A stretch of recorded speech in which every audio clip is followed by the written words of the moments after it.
I'm Tiffany. Gresham Fire Station 72 is home to Hazmat 3, one of 13 regional hazmat teams managed by the Oregon State Fire Marshal's Office.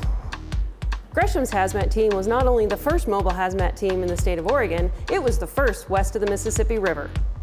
Being a regional team means we don't just cover Gresham. We respond to a huge area of the state of Oregon, as far away as Madras and Biggs Junction.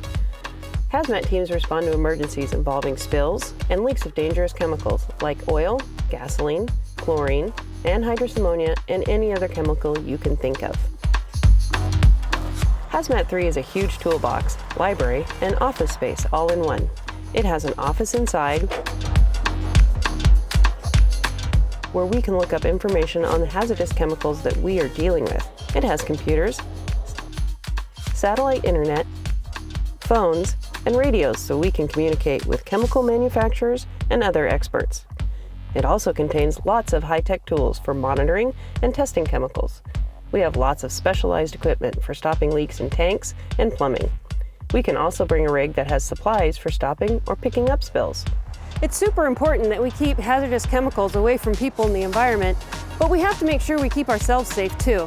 Once we've determined what chemical we're dealing with, we can then choose the appropriate level of personal protective equipment. Anything from our turnout equipment to a level A suit.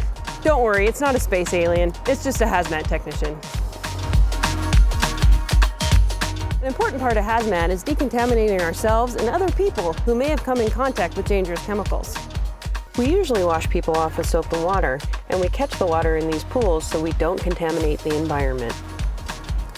Dangerous chemicals are being transported and used around us all the time, and when an accident happens, Hazmat 3 is here to keep you and your environment safe. Thanks for learning about Hazmat 3 today, and keep an eye out for more videos from your Gresham Fire Department.